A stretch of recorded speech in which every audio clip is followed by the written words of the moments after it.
Hi, it's Ryan at Robot Dog Studio. Today I'm going to answer the question, can you make a professional recording anywhere with very limited gear?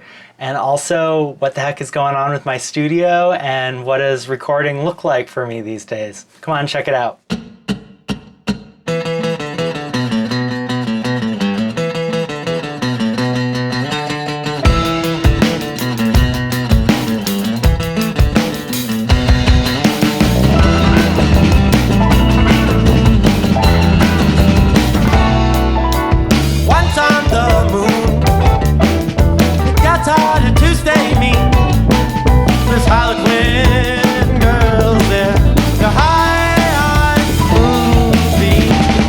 Okay, so big news. I no longer have my beautiful little orange studio in Burlington, Vermont. There's a story there. Maybe I'll get into it in another video. But long story short, I live over in New York State now, about an hour away from where I used to live and work in Vermont. The best part about all this is I've finally started building Robot Dog Studio 2.0, and it's right on my own property, so I can do whatever I want. It's going to be amazing. I'm excited to start a video series on that build process soon. But for now, if I have a recording session, I have to pack up all my gear into my trusty little Prius here, and I have to haul it over to a temporary space I have set up in South Burlington, Vermont. Here's the famous Robot the dog. Came out here this morning, took one look at the snow, and decided to go back inside. With a little bit of gentle encouragement, we got a walk in before the recording session.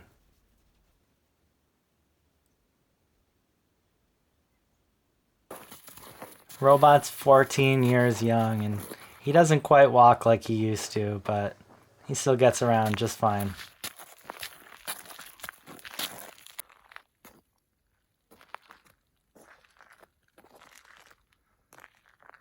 Anyway, time to go to work.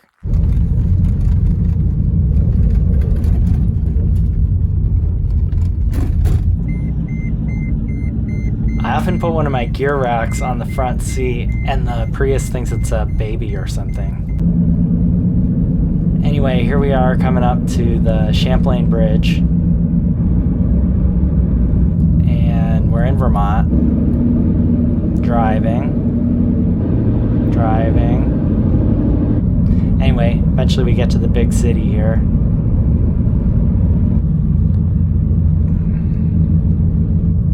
To this good old undisclosed industrial park here.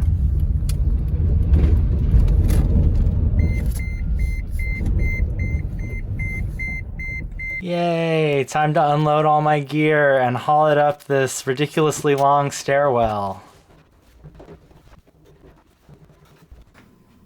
And here we are at the office rehearsal space. Classic DIY punk rehearsal space vibes. This is where the magic is going to happen. As you can see, nothing special about this room. It's not a finely tuned recording studio. There's no isolation. There's no acoustic control to speak of. Some moving blankets on the walls. There's some stunning Berber carpet on the floors and quote-unquote acoustic tiles in the ceiling, but that's about it. So here I am setting up a PA because the band is going to play live and they're going to sing live and they're going to need to monitor their vocals through these speakers. So here's the board I got when I was 17. Still going strong. Love this SKB rack laptop and 2 rack space rack. Of course, using my Tascam interface, which is amazing for the money. Little MacBook Air, M1 MacBook Air. It's old passive speakers I had, yes, since high school, very 90s. Some wedge monitors in the back, and this old Sun cabinet, pretty cool. Yeah, just other band stuff everywhere. And then, of course, the junk corner used to be a stage when this was a DIY venue. This lamp's seen better days. I should get this one on. There we go. Oh, so much better. Beautiful.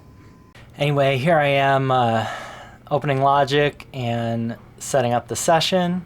And while I was doing this, the band showed up. Whoa. Hey! Come on in. How's it going? Good. You found the place. We found it. Yeah. I'm John. Right. Nice to meet you. So we're recording this session for an internet radio show. It's a pre-recorded musical performance. And first thing when the band gets here, I kind of go over the format with them, tell them where I want them to set up their instruments. They start loading in their gear, and I set up mics and stuff. While we were setting up, I noticed the band had this super cool custom bass cab. But we bought one sheet of plywood and a bunch of tung oil and put these corners onto. And it's kind of a piece of furniture now. It's not really.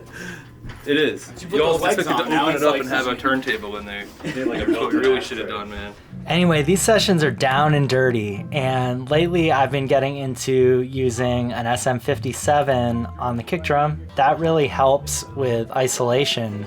Usually the bass guitar cab is right near the drums, and a regular big old kick drum mic picks up a lot of bass guitar that I don't want in that kick track. Here I am coming around with my special overhead miking technique. I take one of these cheapo Audio-Technica AT2020s and I put it real low, put it on its side, and get a bit of floor tom and just a bit of ride cymbal. And just for the height of laziness and simplicity, I clip on an Audix D4 on the snare. Works totally fine. For guitar cabs, I just love these Sennheiser E906 or E609 mics. I could care less how they sound. I really think they're just convenient to set up, and I'm a one-man show these days, and this just gets them up on the amps real quick. No stands necessary, done and done. Bass guitar, same. Let's just run it direct, done and done. Here I am naming all my tracks. Now, this kind of takes a couple minutes and it's annoying, but I'm always so glad I did it when I go back to mix the song. These guys are really handy to have in the pack. It's basically like a one-channel splitter rig.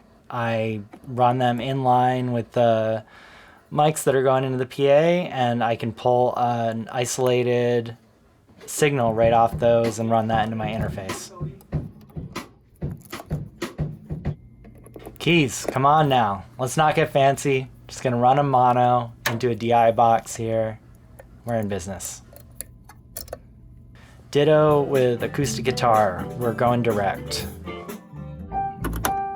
No, you can't. Sorry to interrupt. Oh, go ahead. Yeah. We're gossiping. Kind of got interesting gossip going on here. There's also my known Franklin County.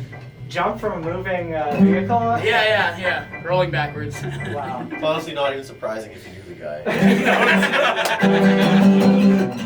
Well, why don't you all start warming up on a song with vocals, do a song with keys, and then a song with sax, and Okay. I'll get levels. We have plenty of time to warm up. Cool. And then once we're all warmed up, and I'm sure everything's recording, then we'll go for it. Okay. I get a little dash of reverb on the vocal, please. I certainly wish you could, Alright, but we'll just pretend it's there. yeah, That's when I mix it, I'll Oh, okay. All right. Yeah. That's good. Yeah. But yeah, I mean, it's a pretty primitive PA. I really wish I had like even a Behringer digital mixer would be a good setup for this, but kind of just threw together stuff I had. Yeah. All right, so the band warms up on a few songs. I get the levels of the mic set. While I'm doing this, I try to hit record, and then I can ask the band to chill for a minute while I go through and listen back, make sure each of those tracks are recording. Yeah, so the thing with Woodwind is that it makes sound, from the reed as well as from the bell. Yeah, so both. for recording, you get a balanced sound. And what mic you got going here? Is it a Shure or is No, it? it's a Sennheiser E840. Well, It's like the Sennheiser equivalent of a Shure SM58. yeah, I'm guessing it's cardioid or hypercardioid. It's hypercardioid. Yeah, so it's honestly, it's not going to pick up a lot else in the room. It's pretty close to it. And you don't have to get much closer than that. Got it. And we'll try that. And I'll listen through it in the headphones.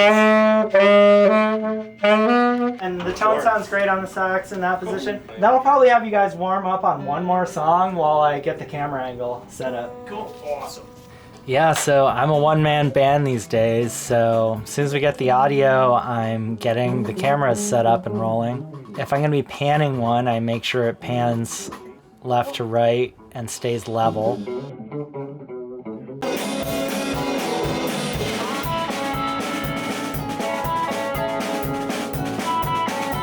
Yeah, you guys all tuned up, smoked up, and... Is there a camera blind spot right here?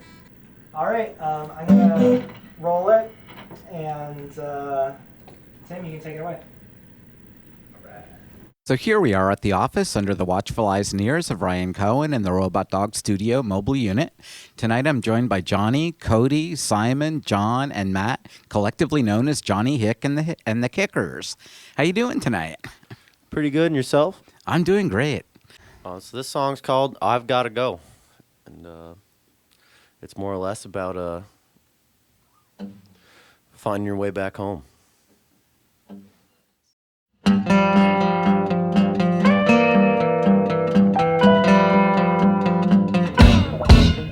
At home, where I want to be. In bed, a good woman holding me. There's poison in the air, here like salt in the sea. Anytime that I want, well, I can leave. You could replace a bond so bland. I hate anything you don't understand. We can fight if you like, I wish in one hand. A man draws a line in the sand. If what's in your left hand sends me back home again, I would still thank you for the blow. You know I have got to go.